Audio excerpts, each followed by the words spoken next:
Hello, everyone. So, welcome to our first AMA Q&A kind of event. It's going to be an informal chat between myself. I'm Alex. I'm a member of the team here at Leaning Technologies. And this is Alessandro, one of our founders and CTO.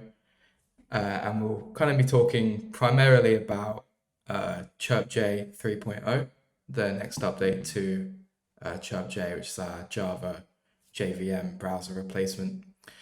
But also, if you guys have any other questions about the company, about us, about other products, about CheerpJ, about Chirp, etc., feel free to put them in the chat. You can open the chat by clicking the speech bubble icon at the top right of the screen. We're also recording this so that anyone who's not here can also watch it afterwards, or any of you guys can watch it afterwards as well. Alessandro, you just want to introduce yourself, perhaps? Yeah, absolutely. And thank you, Alex, for moderating this conversation, by the way. I find it very exciting that we finally got to a stage where we having a little bit of a more of a conversation with the community as well. Myself, I'm Alessandro Pignotti, born and raised in Rome, living in Amsterdam since almost 10 years at this point, and co-founder of Lean Technologies, CTO, and lead dev of all our products, really. So it's quite likely that any question, I will be able to find an answer to it. Awesome. Cool. So, yeah, and then, like I said earlier, but I'm Alex.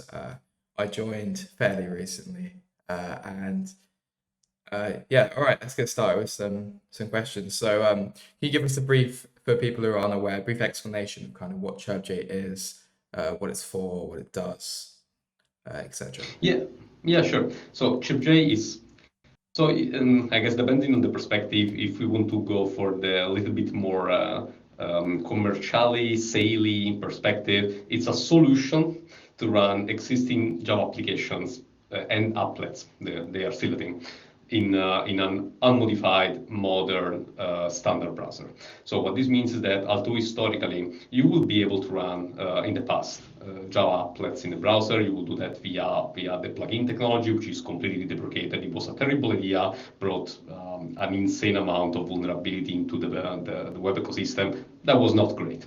And our solution, CheerpJ, completely replaces that layer of technology, which takes advantage of modern technologies such as WebAssembly to run Java code completely in a completely safe manner, so without any plugin, without any external binary component. We don't violate in any way the security of the web platform. We just use existing modern technologies to run a Java application unmodified inside the browser environment. And a way of looking at this is that CheerpJ is effectively a Java virtual machine that runs in the browser. And this conceptually has always been the case. In the historical context with CheerpJ version 2, latest version was 2.3. This was a little bit complicated to see precisely, since to achieve sufficient performance, it was actually required to do some pre-compilation step on your local machine before deployment, which was not necessarily super convenient and made it a little bit confusing to use the tool. With CheerpJ 3, we made a significant architectural upgrade that removes this pre-compilation step completely and brings the technology to be now effectively really just a Java virtual machine that runs in the browser. Yeah, so that's the kind of primary user land difference between CheerpJ 2 and CheerpJ 3 is that you don't have to run CheerpJFI.py, I believe, in order to set up your application beforehand, right?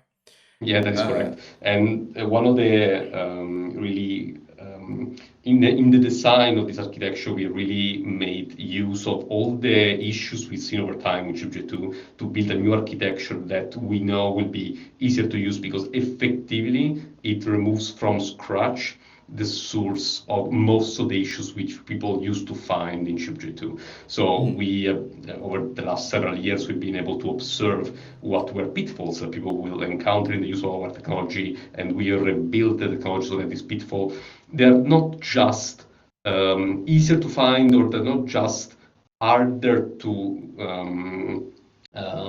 find yourself into, but they can literally not happen. We just remove the possibility of failure by making a new, more flexible and more powerful architecture.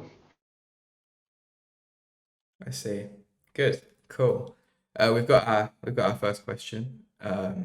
This is from a user called Red Bracket. They say, how does CheerpJ handle Java applets that make connections over various ports? So obviously we've got HTTP over port 80, etc. But what's the solution? What does it work? Is there any special work you need to put in? Yeah, so this question actually fits into a more general question, which is how do you deal with networking? Because that's fundamentally what we're talking about. And there are two different classes of networking, really.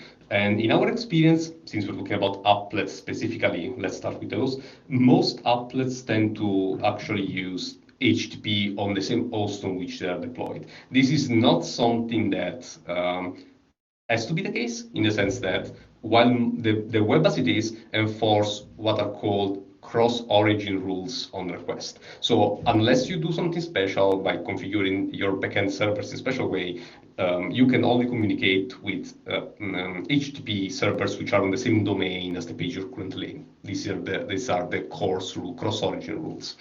And this is all intended to make the web a secure platform to use. And most applets, to be honest, do actually accidentally follow the course rules. Although the Java plugin itself will not enforce any of these limitations, it just so happens we've seen it in the wild that most applets can work with plain HTTP. For those cases, CheerpJ, both CheerpJ 2 as it currently exists and CheerpJ 3 ships with a built-in custom HTTP handler, which is something that is integrated as part of the Java runtime, and it makes it possible to convert any HTTP request you made at the level of Java using the HTTP URL connection class, if I recall correctly. They will just be routed via ultimately a fetch request in the browser, and this will work completely transparently from the point of view of the user. No special configuration is required. Everything will work just fine. So and this covers for applets that works by default, and for other applications you can enable it with a config option. Is that right? This is the case in CheerpJ 2. In CheerpJ 3, this actually happens by default. So we just realized that in the case of, this is what you want in most of the cases anyway. So this is just now enabled by default, unless, and we move to the second part of the conversation, you actually need special networking. So custom networking, which uses either non-standard protocol is really the issue. Non-standard ports, it is not much of a problem, because even if your old site is on a non-standard port, so for example, it's on the port 8080 instead of the normal HTTP port number 8 and the 80. But if both the page and the backend server, they're both on the same port, they will nevertheless work seamlessly with plain fetch requests, because they will still satisfy the course requirement. But if you're in another situation where you just want to talk with multiple other ports, with multiple other domains, which will not satisfy the course requirements, and important note, and you are not in the condition to modify the backends, because the easy solution really will be to make the backend respect the course rule that modern browsers enforce by using the special cross-origin headers you can add to a backend so that you can communicate with it with the client. So let's say the web standard solution exists, and it's a matter of server configurations. But it is often the case that for legacy applications, if you're using an applet, probably you're dealing with a legacy backend, you don't have the flexibility of changing these headers. And for those cases, the only solution really is to use some sort of proxy server to deal with communication. And what we do, we actually integrate the Tailscale system as part of all our products at this point, really. So both CheerpJ 2, CheerpJ 3, and CheerpX, they all they all provide an integration with Tailscale, which is a VPN system, which will allow you to route your traffic via this VPN provider. And this solution is very flexible, because this can work both in the context of internal enterprise networking, which is not exposed to the internet, but via a private configuration of Tailscale, you can do that also to access services on the open internet. This is what you can do if you're fine with using the Tailscale as a company and with your own account and everything configured in your own private network. So the nice thing about this is that we, Linitech, we cannot see your traffic. This is all happens via encrypted networking from Tailscale. We don't see any. We cannot even see it, even if we wanted to. Another option is that we also provide a self-hosted solution based on AdScale, which is an open source alternative to the Tailscale control plane, so the Tailscale login system, if you wish. And in that case, you can even deploy it completely locally, and at that point you have the 100% certain that no third party can ever see your traffic as another option. So to summarize on networking, if you talk over HTTP over any port, but probably standard port 80 or 443, it will probably work as long as it supports the cores rules, and you can set up a proxy for that. Or if you need to talk over something else, for example, you talk over raw TCP or UDP, then you need to set up Tailscale. Is that correct? Correct. Yeah. Correct. Yeah. Okay. The next question we have is, if a Java program needs to load, say, OpenGL, native libraries, etc., how would you go about doing that? Is that possible? Is there a different feature that we might need to use, etc.? So this could, again, to give perspective, this should be categorized under the overarching question of native. How do you implement GNI? This is the overarching question.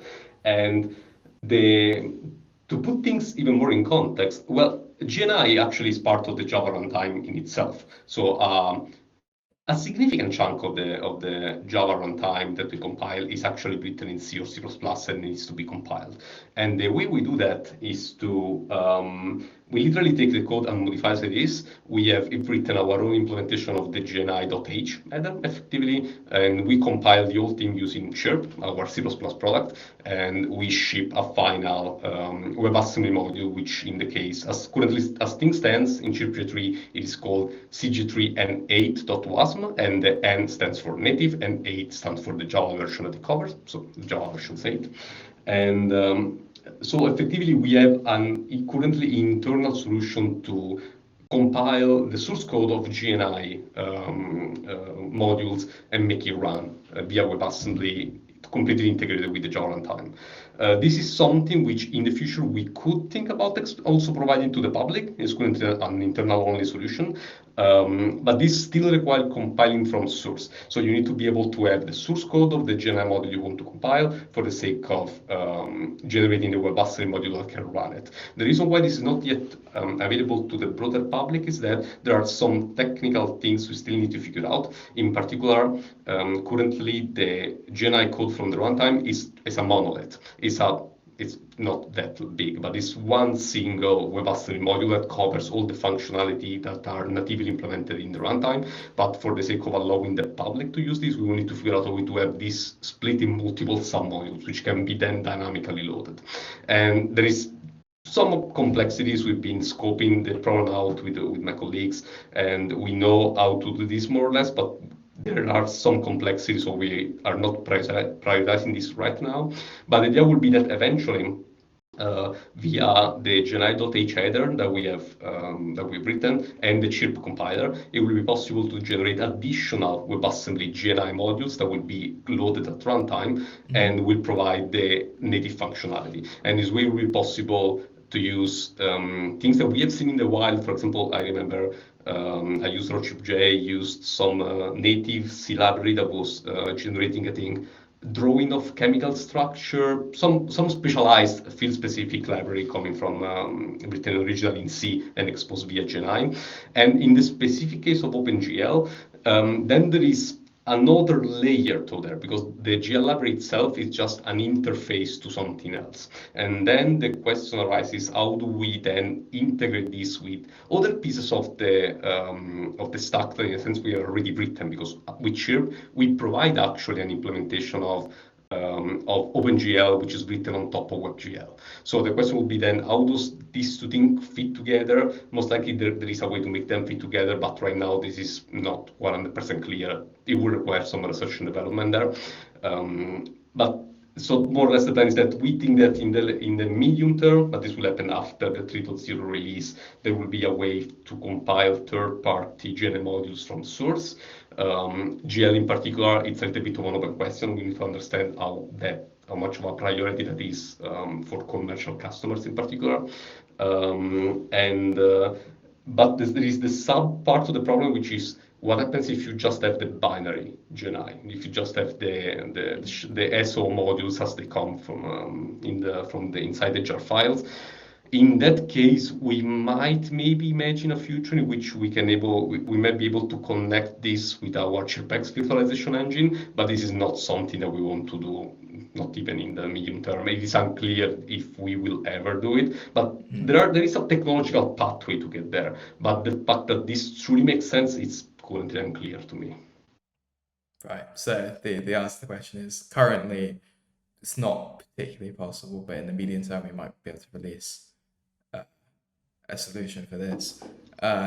It's also worth noting that if you're in control of, so one of the new features with CheerpJ 3 is that you can provide well, I guess you can do it with CheerpJ 2 as well, but the API is much easier, that you can provide your own JNI implementations from JavaScript, which Correct. means that you could potentially write your own, say, WebGL2 wrapper in Java and then use that from your application, but that would require that would be less for a legacy application and more for perhaps a new application.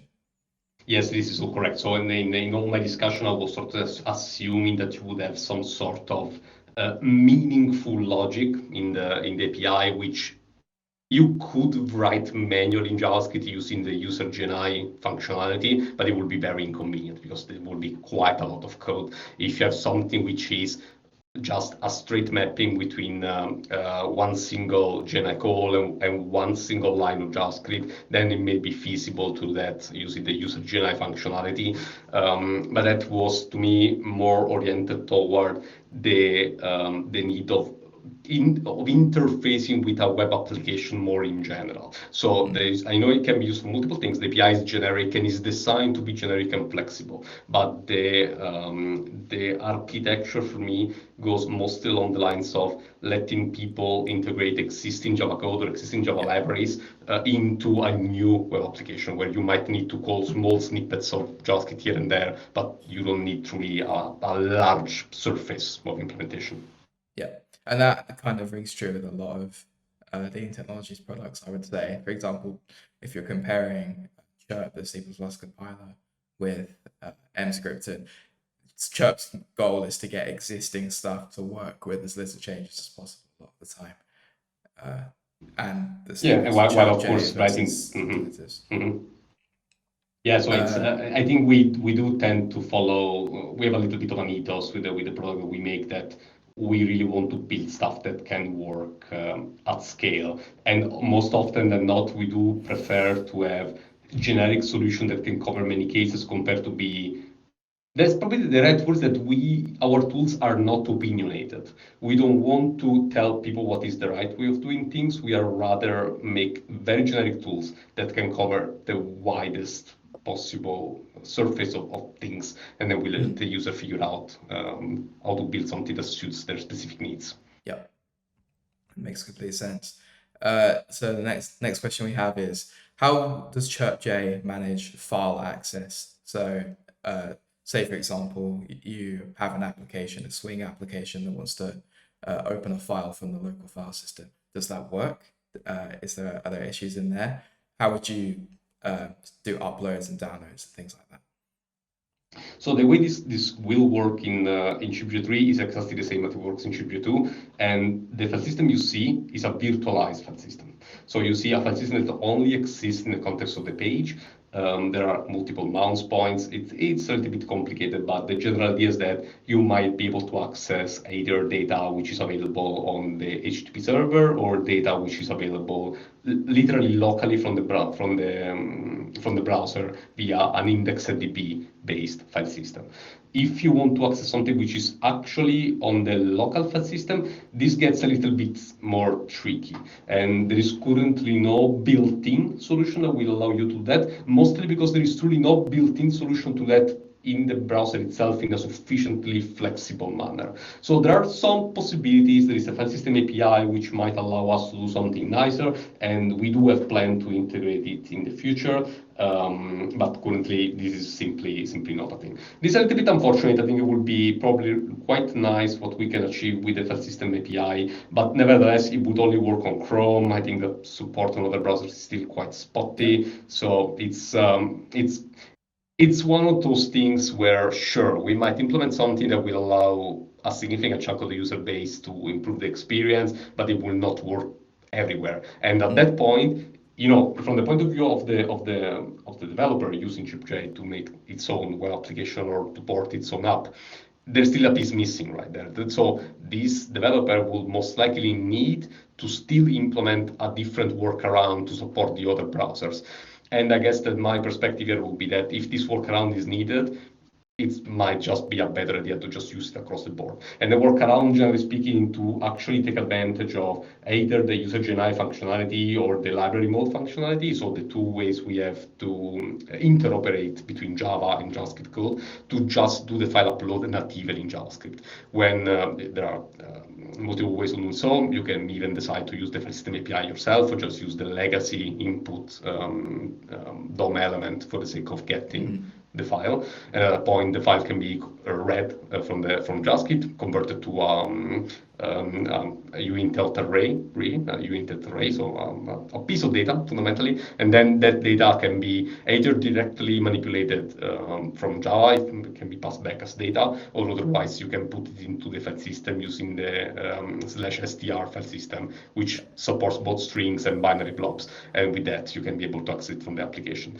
So in this case, the summary, I guess, it is that you need to achieve this specific functionality, you need to do some application-specific work, but the sub-reality is that there is no really clean solution that we can provide as a tool that will work across the board in every single case. So even if we did support file system API, we might help you in some scenarios, but not in all of them. So it doesn't sound something which is really, really important to fix on our side.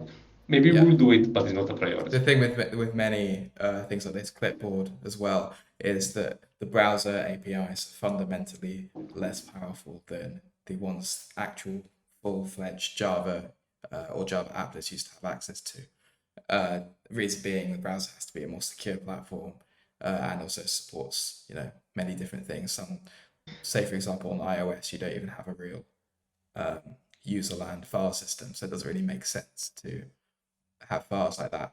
So yeah, there's the file system API, but this API is new, only works on Chrome fully, and the main thing is just that you can do file fields, which is not particularly what you want, but that's not something that we can really fix ourselves. So you have to work around that on an application-specific basis.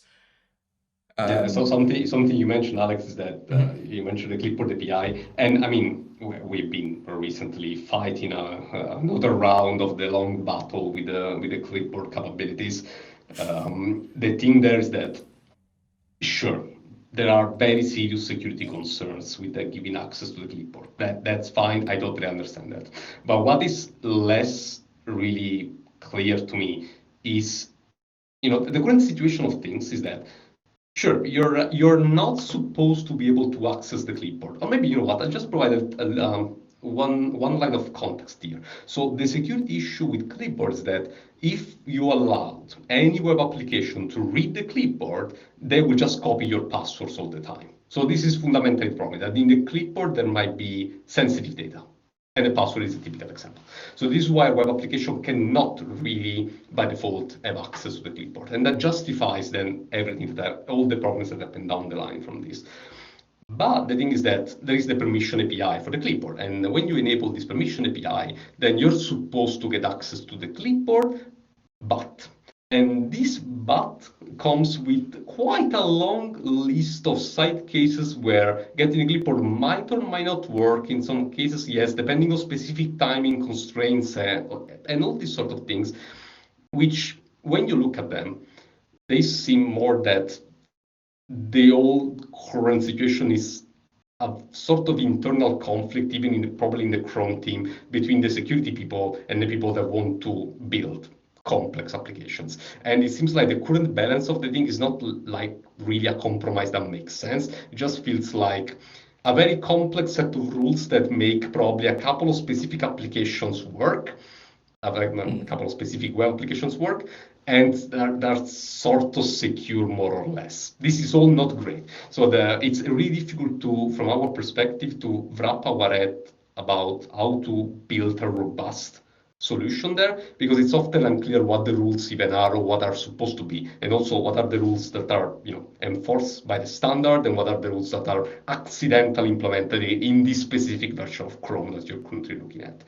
So this is all not great. This idea of the limitation being for security is certainly real. Sometimes the limitations are there for less clear reasons, and often there is quite a bit of confusion about what these rules should be. Yeah, there's lots of debate, especially even across different browsers, on security features like that. But it's just something that we have to work around. It also is particularly difficult when you have an existing Java API that you're trying to make work, and it has one set of expectations, but the browser has another set of expectations, and it's very difficult to. It is really the proverbial, you have to fit a round peg into the square hole, and Yes. more the other way around, whatever it is. Okay, so before I go on to the next few questions, but more architectural, technical questions, shall we try and compare on a technical level, CheerpJ 2? So CheerpJ 1 was a primarily Java to JavaScript, correct? I think that, and yeah. CheerpJ So 2 adds WebAssembly, and then CheerpJ 3 made the change to effectively it was almost a rewrite, correct? it is a complete rewrite from scratch. We saved a few infrastructural classes, really, but not much more than that. So what was the main? So here's Jeff's question, for example. We have the CheerpJ 3 approach is a much better experience for the developer. Do you wish you started with the JVM approach, or were starting with the kind of AOT CheerpJ, if I think the logical choice? Well, I think that's the question sort of boils down. Do I wish that I know what I know right now that I am 36 when I was 24? And maybe, but the experience comes with life. Yeah, no, the new approach, it clearly makes more sense, but it's truly debatable that I don't think that it was even clear in the wider community almost, let's say 8 years ago, something like that, that it was possible to build a full just-in-time compiler for anything really in the web. So it's, I do remember that even when we released CheerpJ 2, which architecturally it's pretty straightforward. It's not something extremely sophisticated. Nevertheless, I remember the reaction of people on Reddit telling us that this must be a fraud. It is impossible. How could you ever run a Swing application in the browser? It is impossible, right? And I found that really fascinating back in the days because, we had people telling us that what we actually already did and shown and were demos online was impossible. So, talk about speaking even against what you could see with your own eyes. And then we made CheerpX. CheerpX is an actual just-in-time virtual machine made in WebAssembly. And I also think that moved the bar of what was considered to be possible, really. And after that experience, it became really clear to me that it could have been possible to make CheerpJ much better by following that approach. I think in this case, it's really the honest answer there is that I was not personally aware, and we as a company also were not aware that it was even possible to achieve this level of functionality and also this level of performance. I do remember that one of the core ideas when working on CheerpJ 2 many years ago was that we really wanted to leverage the Chirp compiler for the sake of getting high quality code. Because in the end, we really did not want to write another compiler to JavaScript from scratch. We had already one, which is Chirp, so we tried as much as possible to reuse it. And indeed, the CheerpJ 2 ahead of time compiler, it is based on the Chirp backend. We use the exact same backend to generate the final code, which generates quite high quality code.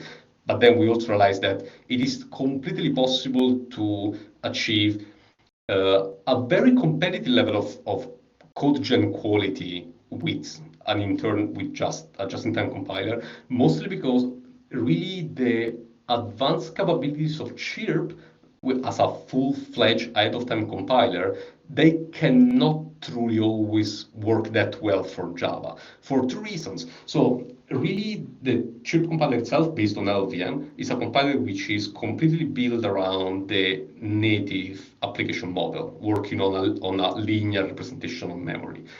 And most of the power of the compiler is optimized that use case, and that is not the Java use case. So there is already less things you can do that the LVM compiler can do to begin with.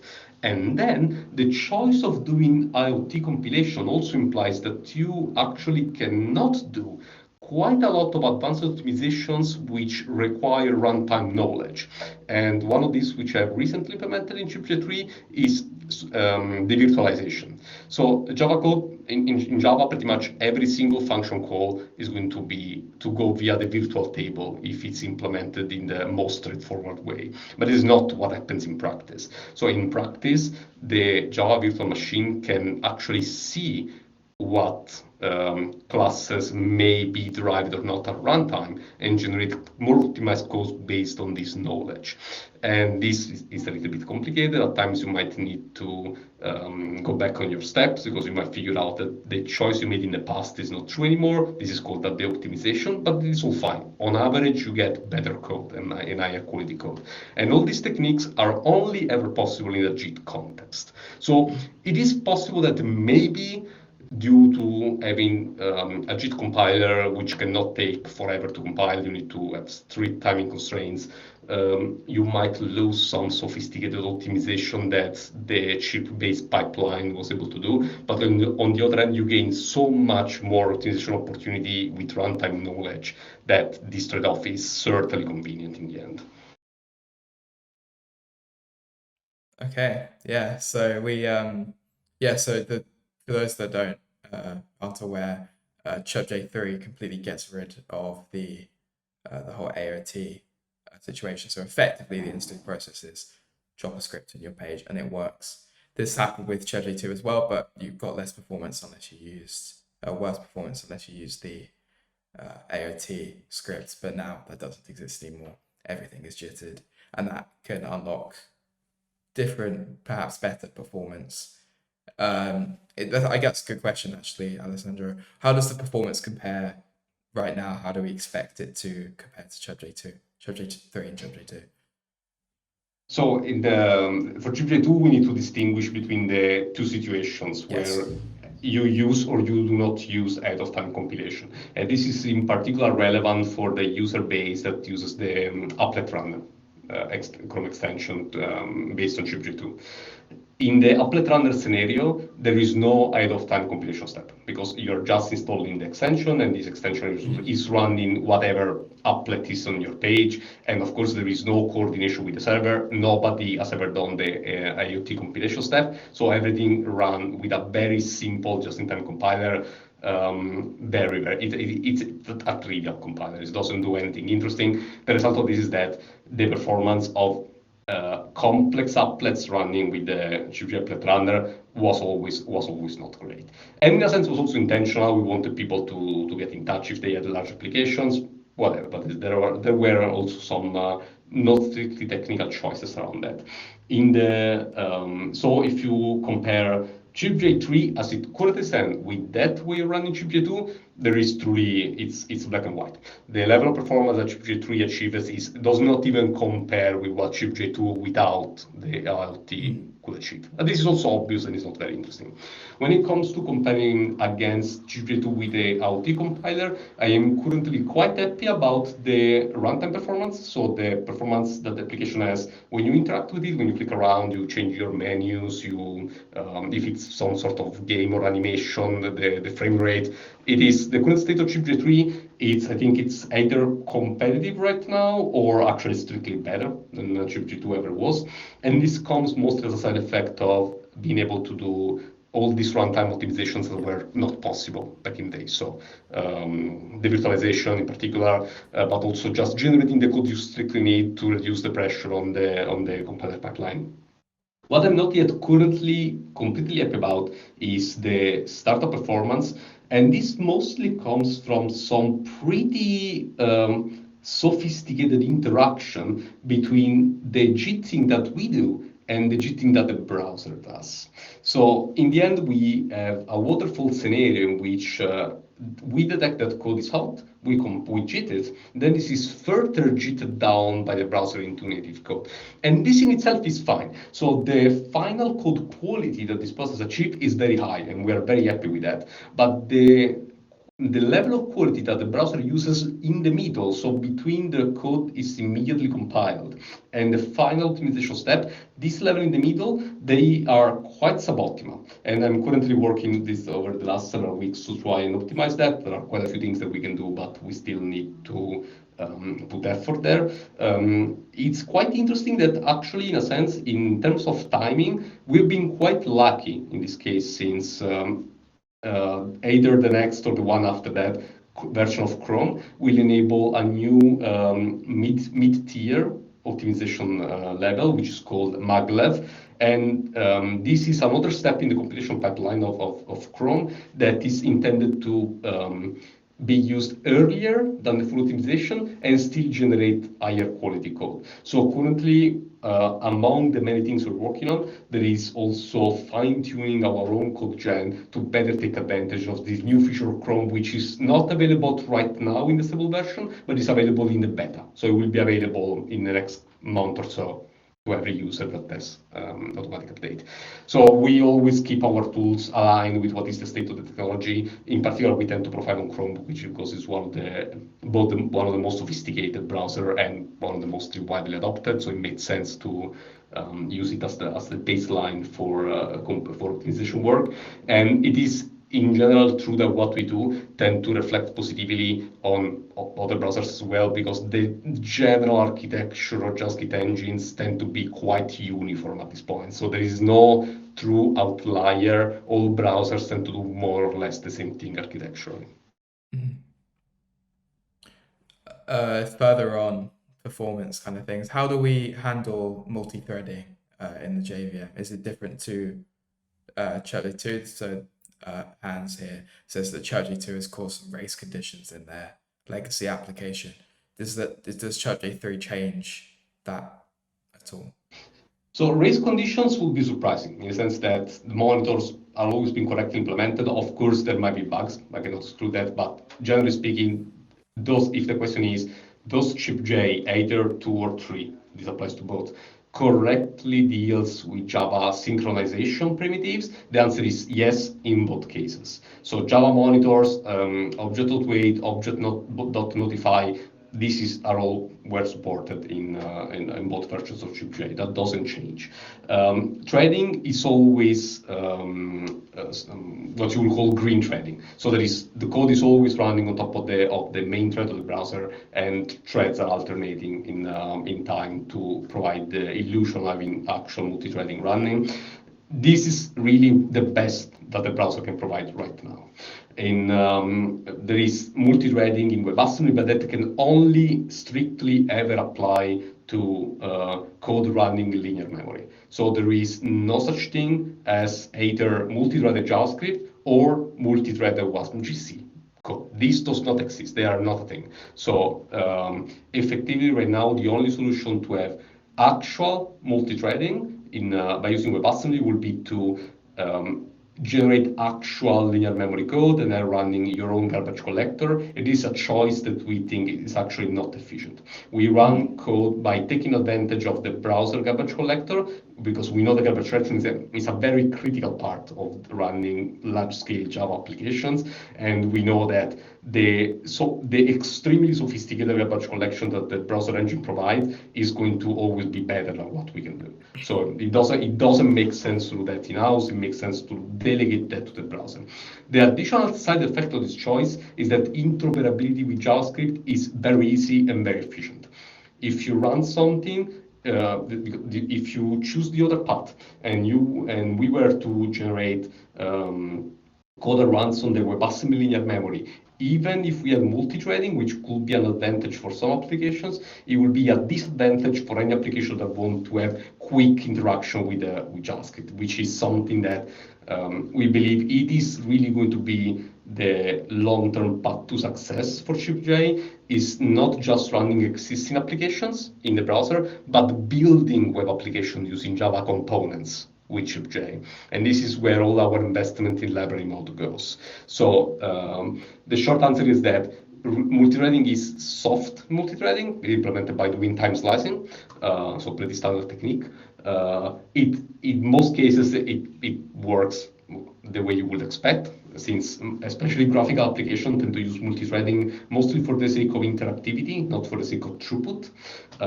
If you strictly need more computational power, there are possibilities really. So one thing that might be possible in the future, if it's not possible right now, would be that if the multithreaded code happens in GenI, we might be able to use, and GenI is pure WebAssembly linear memory. So for those, we might be able to provide an actual multithreading solution in the future, although it doesn't exist right now. So there is both no support for user-provided GenI modules and no real support for multithreading in the GenI as well, because we don't need it, so it's not a priority. So that's a possible option. Another option that existed in CheerpJ 2, it is not yet implemented in CheerpJ 3, is what we call worker mode. So it is possible to start not truly a thread, but another Java process in a worker, and then you can communicate with the worker for the sake of distributing workload across multiple physical threads of execution. But of course, that requires application to be modified to take advantage of this possibility. Yeah, that makes sense. So yeah, we wouldn't be able to. There's a trade-off there, right? Between, as you said, between supporting kind of more proper multi-threading using the WASM linear memory, but then obviously you have to re-implement the garbage collector, and it will probably make any application that, say for example, you use AWT or Swing, anything that's talking to the canvas or the browser DOM or anything like that, it will be quite bad. Yeah, we actually have direct experience with that, since in the very original architecture for CheerpJ, while I was still exploring the design space, we actually had GenI code running physically on a worker. So not in the main thread, but in a separate worker. The impact of message passing for the sake of drawing things was absolutely untenable. We had to completely get rid of that implementation, just because it was ridiculously slow, and message passing is a fundamental primitive. It's not something that you can make faster. The speed it goes is the speed it goes. So it was clearly not the right way. Yeah, the web workers are a very niche, I think, thing to use. Like often if you're trying to use, say in JavaScript, a web worker, you have something that is very computationally intensive and will take a while to do, and you want to offload it to the phone. But if they're talking between each other, it really isn't performant at all in comparison, which is a shame. But yeah, the other aspect that makes this sort of split and the interaction with the GenI code in Java very difficult to rewrite, although I think that the solution we have right now is quite good on the matter, is that there is a lot of traffic between Java and GenI code. Because in the OpenJDK, to give you an example, the hash code implementation of the object class, which is invoked probably several thousand times on a second on the average application, is in GNI,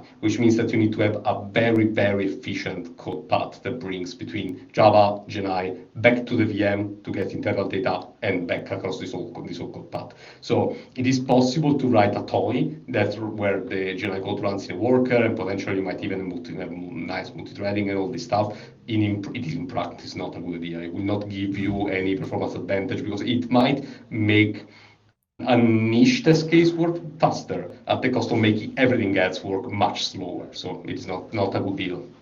Not worth it. Yeah. Jeff asks, what is the basic architecture that wires Swing or AWT to the browser canvas? How does that work from a technical perspective? And were there any changes from CheerpJ2 to CheerpJ3 on how that works?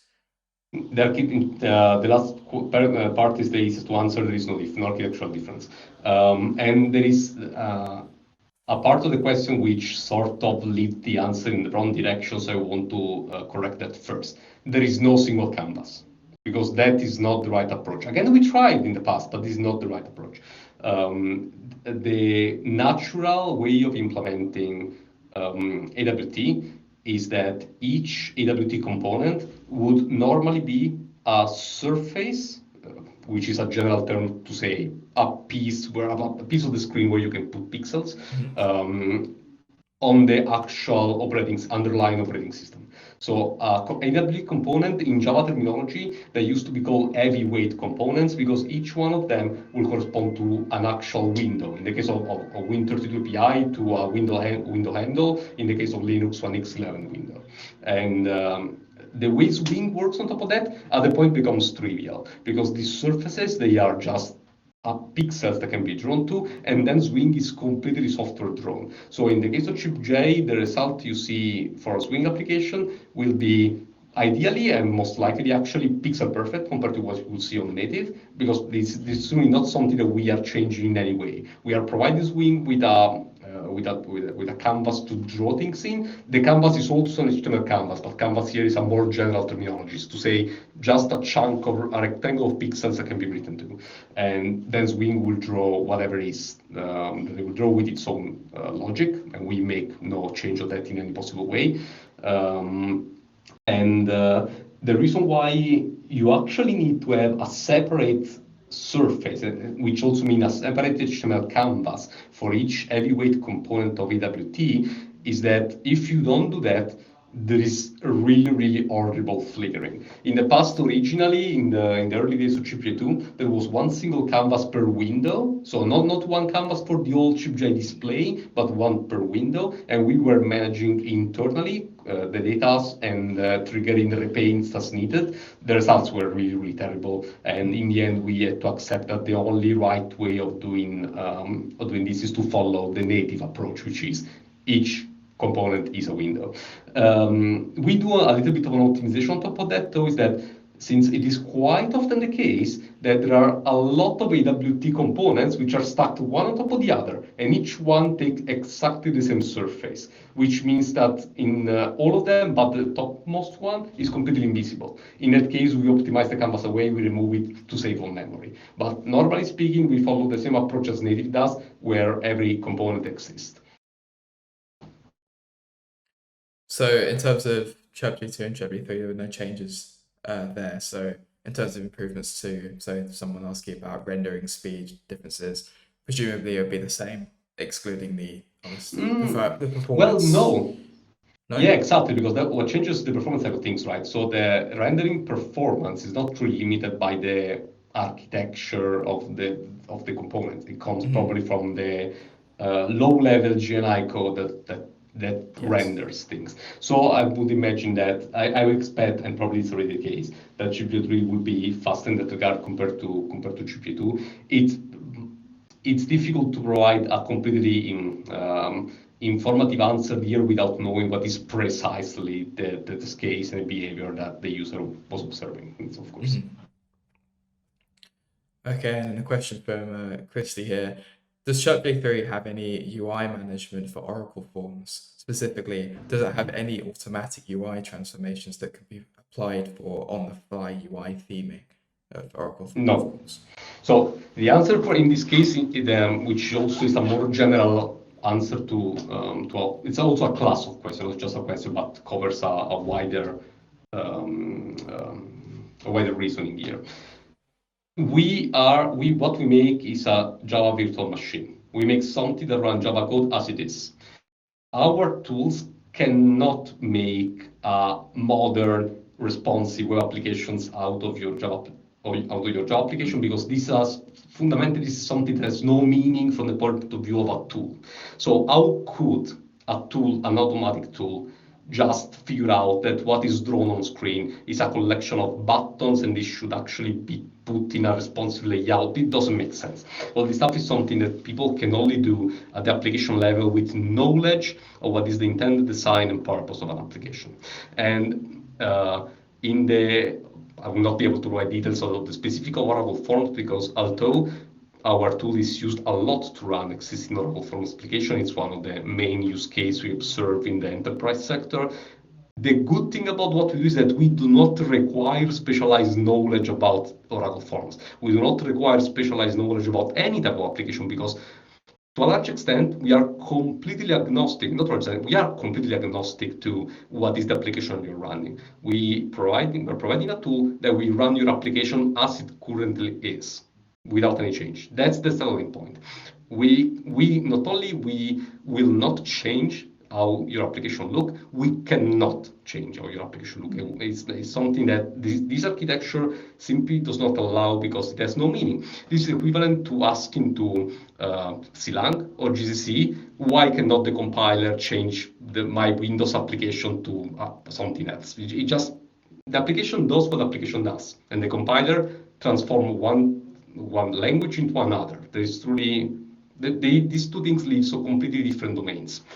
And what you can do, though, is to take advantage of the JavaScript interoperability to be able to write a new UI from scratch using whatever tools or frameworks you might be comfortable to, and then calling into the existing Java code to get the functionality. But wiring within the buttons and the interface is something that must be done at the application level. The tool cannot solve this problem for you. What the tool can do is to provide you flexible tooling so that you can build this web app the way you want.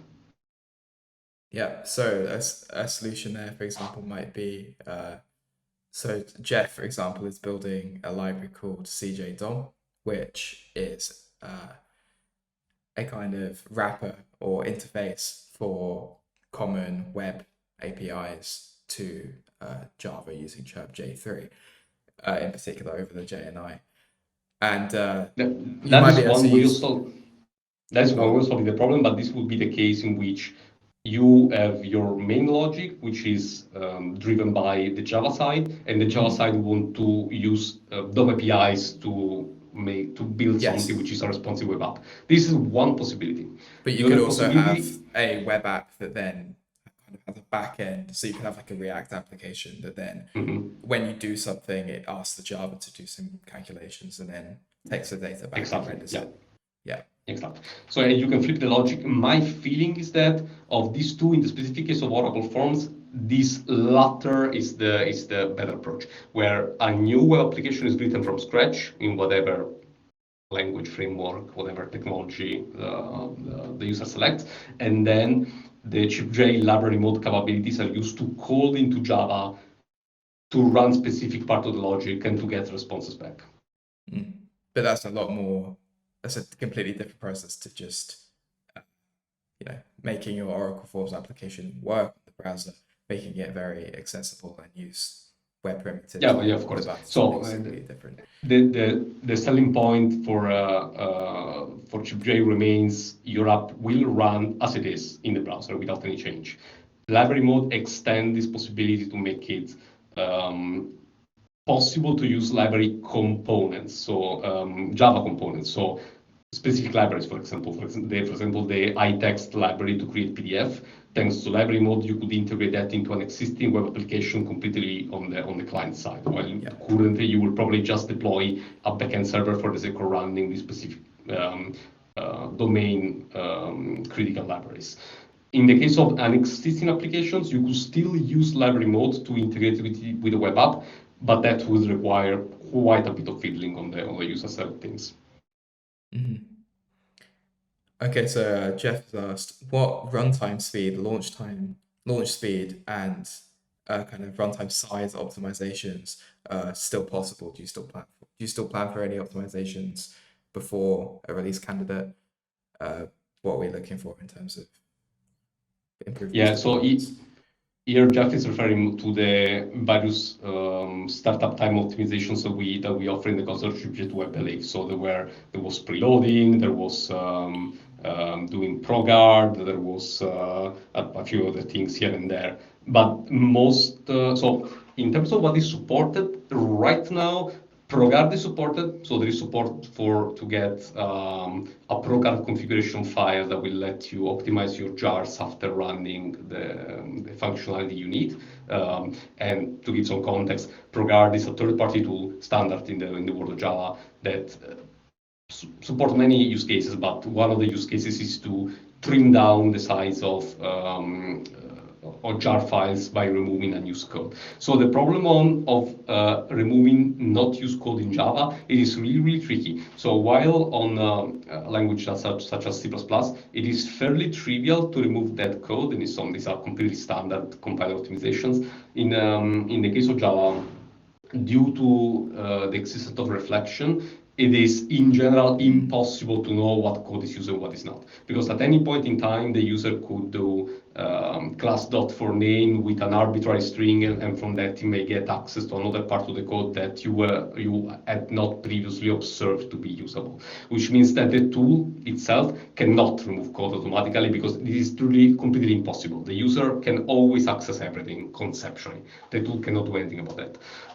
The way ProGuard solves this problem, solves is a little bit between the air quotes here, is that it allows you to provide an external configuration file that specifies, trust me, these are the classes which I'm going to use, and that's it.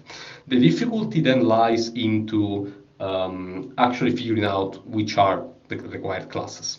And to solve this problem, what you can do with CheerpJ is that you can just load your application. In the case of CheerpJ 3, no pre-processing step. You just deploy the jars and they run as they should, hopefully without any additional work. You run all the possible workloads. If you have an application with multiple tabs and multiple buttons, you should load all the tabs, you should click all the buttons, you should run all the possible combination of things that are relevant for your use case. And then you can ask CheerpJ to give you a ProGuard configuration file. This file will contain a list of all the classes which are required, plus some additional information that is needed to generate correct output from ProGuard. And this was supported in CheerpJ 2, this is supported right now with the same syntax, same options, everything works by default. It's even nicer than before, really, since in CheerpJ 2 you had to pass a special initialization option for the sake of enabling the tracking of this information. In the case of CheerpJ 3, the cost of tracking this information is zero, effectively, so the compiler just does it by default, and you can just at any point ask for the ProGuard configuration file without any additional concern. So this is one thing. Then there is preloading. In the case of preloading, really, in the case of CheerpJ 2, most of the preloading information was about which chunks of the runtime were required, because most of the code you will load at start time was coming from the OpenGTK runtime compiled to JavaScript. In the case of CheerpJ 3, the runtime in JavaScript does not exist. So there is really not so much to preload. The concept of preloading can still apply because there are still some data which is loaded dynamically, in particular the small parts of the runtime.jar, which is actually used. They are downloaded dynamically completely on demand. And that is something where preloading could be useful. So the option is supported. The syntax is a little bit different, but conceptually it works the same as in CheerpJ 2. My expectation is that the real-world impact of this will be very limited, if not non-existent. So I implemented it mostly to provide backward compatibility with the functionalities that CheerpJ 2 had. I do not expect them to be in any way useful or needed when using the CheerpJ architecture. Are there any performance or optimizations that you plan to implement at the VM level, or is that a? Because obviously you're still working on CheerpJ 3, right? So is there anything that you plan to work on in the short term, or is that kind of a finished thing now? Because obviously the performance is better, but there are many things that we still want to do, and in terms of although the results are really quite satisfying, in a sense we just began to scratch the surface of the possibility in terms of optimizations. If you compare the just-in-time engine in CheerpX and just-in-time engine in CheerpJ, the CheerpX one is much more sophisticated. The problem is also much harder, so that makes sense. But there are quite a few things that are still needs to be done in the context of CheerpJ 3 for the JIT. In particular, I can think off the top of my head, the code generation can be made much more compact. The control flow is not necessarily the most efficient in all cases right now. I think it's probably going to be an advantage to collapse Java fields as much as possible. So instead of using one field for each Java field, if the fields are small, for example, if we are dealing with Boolean fields or char fields in Java, it might be possible to compact them into larger data types, and that might reduce memory consumption and increase the performance by reducing the number of loads if things align nicely.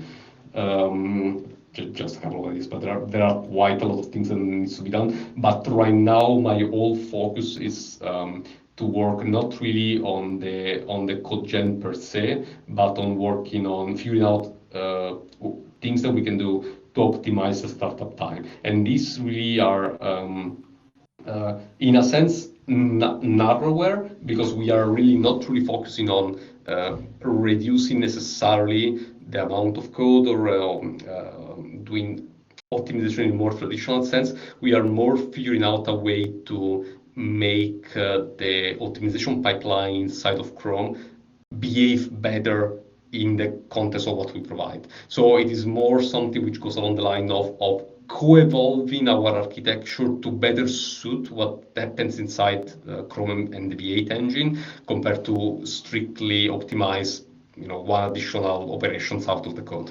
Mm-hmm. So is there do we have a kind of release timeline for CheerpJ? Are we looking at so the original plan is, I believe, this year. Are we on track for that? What's the plan there? So obviously people can preview CheerpJ today, but it's not stable. So where are we at with that? Yeah, so we finalized the decision on the matter, and we will release the CheerpJ 3.0 first release candidate, in the middle of October. The reason for this comes due to a combination of reasons. So on the technical side, the product is quite mature, but we are sort of reaching the state where, beside my work, which is 100% focused on performance right now, there are certainly quite a lot of corner cases that will emerge and small things to fix here and there when people start to adopt the product. But we have also observed that since the product is currently unstable, in a sense it's not released, although it is not truly unstable, it is quite stable, but there is no release to use. We've seen that users tend to be quite skeptical and fearful of even trying it out. Which I understand. This is something that I remember I noticed even many years ago when I was working on open source projects, that people feel much more comfortable using something which is a release than something that is just a build, even if effectively they are the same thing. So we do want to make a release just for the sake of getting more people comfortable in trying CheerpJ 3 out. And then middle of October comes because that gives us enough time to write up the docs, which to a large extent will be a revised and improved and in a sense also slimmed down version of the documentation for CheerpJ 2. Slimmed down mostly because there are less things that you need to do. The product will be simpler to use, which implies that there is less less documentation that we need to write, although we do need to fully review it and make it much more accessible compared to what it's now. We need to write a nice blog post about it. We need to figure out what would be the social media strategy and all these sort of things. Then there is the other reason is that there's also quite important life events on my side. I'm going to have my first baby at the end of October, which means that I want to get the other baby, which is CheerpJ3, out before the real baby comes. And I think that this time frame will satisfy the need of giving people a stable build to try, to gather actual feedback from in the wild, document it, and gather as much as we can during my paternity leave, so that when I come back, we can then finalize the final 3.0 release by the end of the year.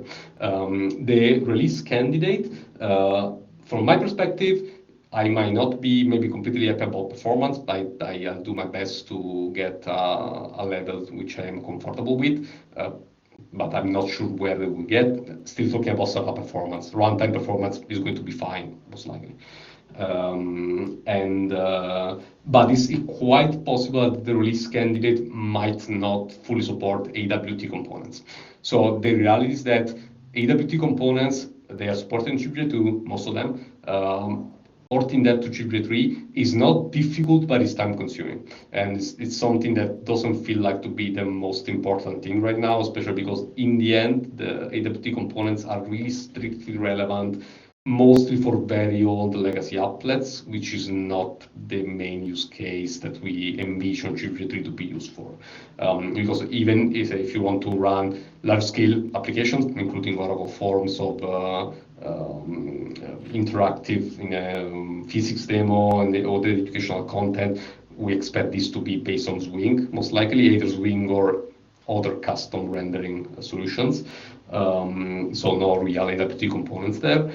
In the case of library mode, there is no UI at all. So in the problem does not exist at all. So it may be the case that the release candidate will not have full support for AWT components. We do want to get that in for the final 3.0 release, but in terms of stability and what to expect to work, I will expect that the 3.0 release candidate and also really all the builds that are out right now should work on most things in the wild. There may be bugs. If anybody finds bugs, I really appreciate reports about them. We are now in the phase where we do want now to get feedback about this specific thing or two do not work, because we can fix it probably quite quickly and make the application more stable for everybody. But yeah, so the timeline is going to be quite exciting, really. We are less than a month from the first release candidate CheerpJ3.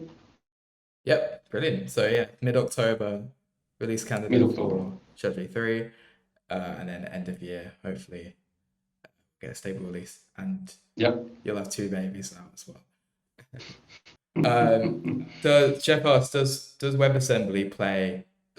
So CheerpJ outputs or evaluates like both JavaScript and WebAssembly, correct? How much WebAssembly play a role versus output JavaScript and executing that? How is that decided? And do you foresee ways that might evolve, for example, by some GC? Yeah, so the way we frame this is that the right way of speaking about CheerpJ, in my opinion, is that CheerpJ is a WebAssembly-based Java virtual machine for the browser. Now, what this actually means, and it's totally true, is that the virtual machine itself, it is compiled to WebAssembly. It's written in C++, and we compile it to WebAssembly as much as possible, really. But there is JavaScript around whenever needed, and we take advantage of the capabilities of our C++ compiler Cheerp to generate both JavaScript and WebAssembly from a single code base. The just-in-time output of CheerpJ3 is JavaScript. There is no doubt about that, because that's the right approach to when compiling Java. There is truly also no doubt around that. This might change possibly with Wasm GC, although I am quite skeptical about that. Really, so at a high level, my feeling is that the way we decide to generate code is completely an internal implementation detail. So from the point of view of the user, CheerpJ is doing the best it can to run your Java code as fast as it possibly can. This is the only thing that matters. The fact that we do that via, there is also an interpreter in the middle. Of course there is, because it makes sense to run things with an interpreter if they're run just once. It never makes sense to compile something that's run just once, because by the time you parse it, you might as well just execute it. So how do you call it in that case? It's also an internal implementation details. And your Java virtual machine on native will do the same. Will have multiple level of compilation and will do different choices to run your code as fast as possible. It's all something which it's only really relevant in the context of the VM, not so relevant from the point of view of the user. In the future, we might decide to use WASM-GC if that is convenient. My feeling right now is that if we ever decide to use WASM-GC, it will not be for the sake of throughput. It will not be for the sake of making code run faster in the proper sense when everything is compiled, but it will potentially be to make code compile faster to the best compilation level. Because what we are observing right now is that our performance complexities do not come from the final performance of fully optimized JavaScript code.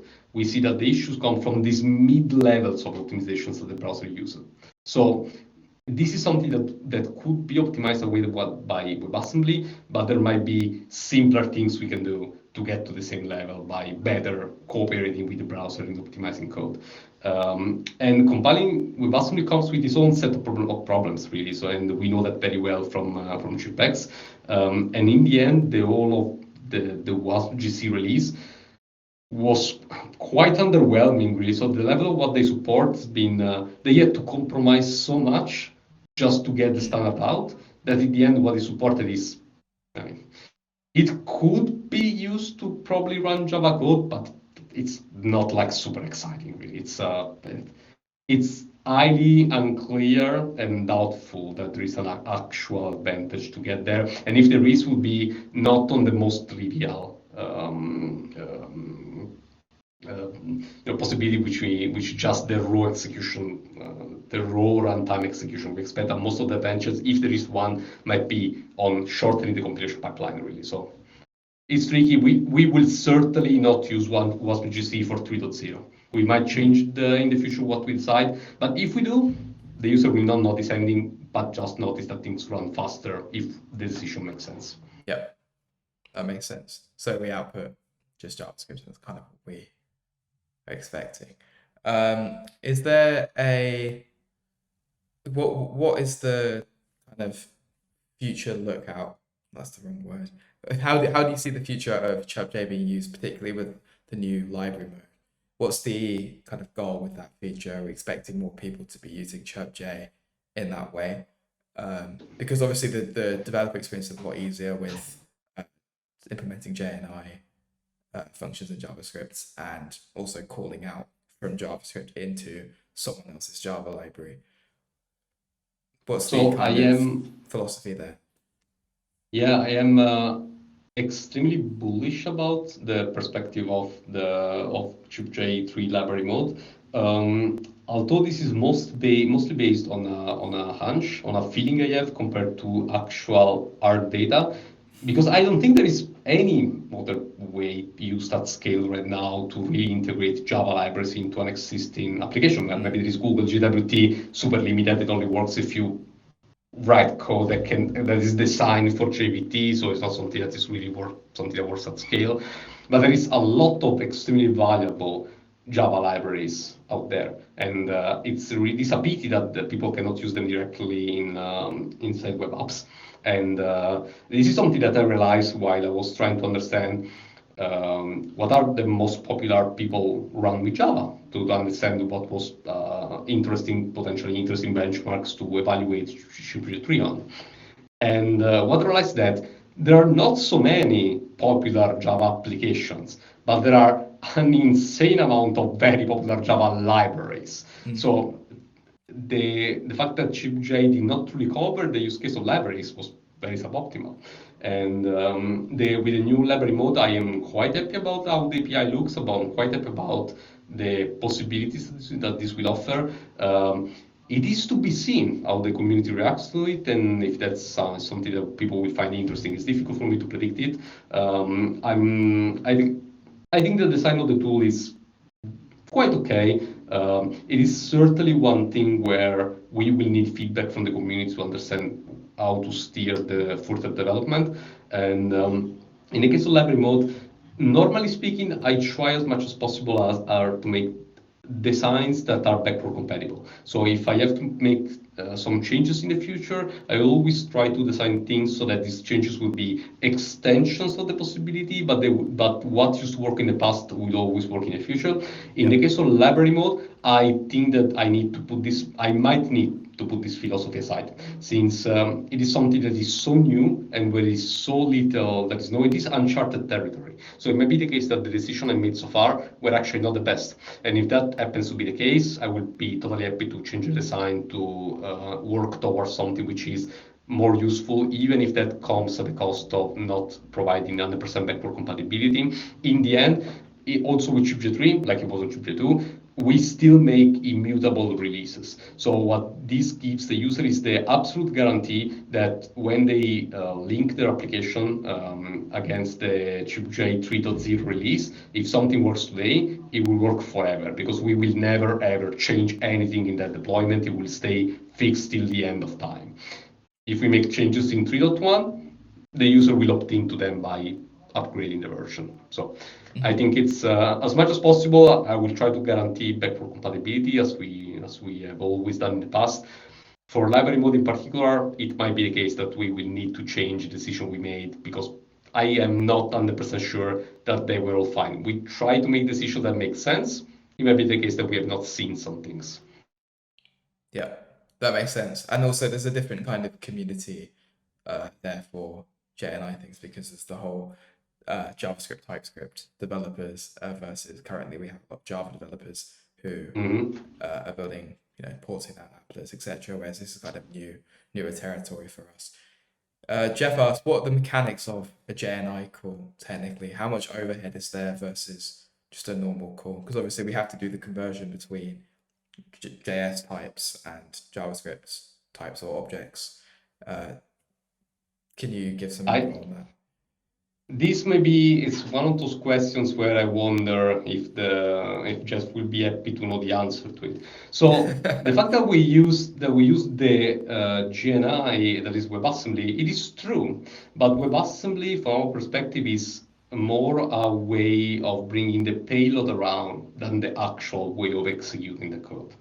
The code is WebAssembly. We compile it from C++, and the final output is a single WebAssembly file. It is completely valid. You can parse it. You can validate it with external tools. It is WebAssembly, no doubt about that. The code does not run as WebAssembly. We actually, the architecture we use is that we have a unified JIT compiler that can take as input either Java or WebAssembly, and the output is one single unified, architecturally uniform JavaScript code. This whole approach was designed for the sake of making the cost of calling into GNI very, very cheap, because there is truly no difference between Java code and GNI code. From the point of view of CheerpJ 3, they are all the same, and they all boil down to the same JavaScript compiled code. Even better, you can inline. The beautiful of this approach is that for very common codes like hash code, although this is not implemented right now, this is down the line in our queue of things, in our task queue.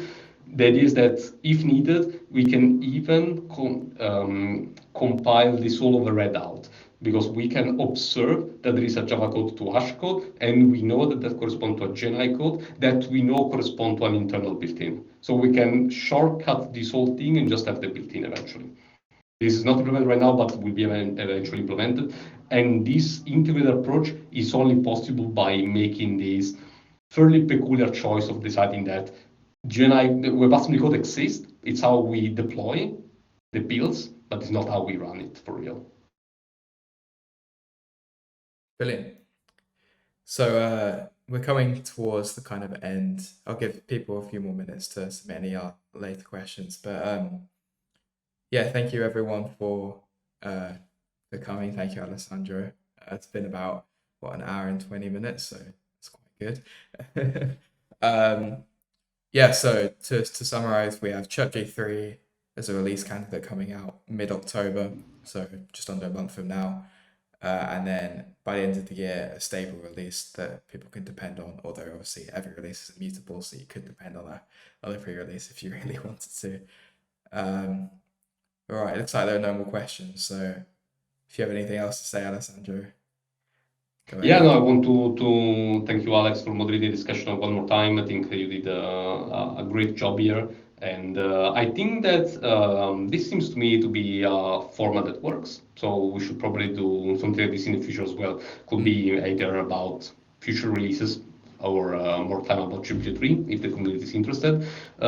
We could potentially make, I don't know, a poll or ask for the community, the opinion of the community about what could be other interesting discussion topic. We can regroup and see if that could make sense. Yeah. Yeah, if anyone has any feedback on this format, feel free to put it in the general channel. That would be greatly appreciated. But yeah, all right. Thank you very much, everyone. And Thanks, everybody. see you soon. Thank you. Enjoy.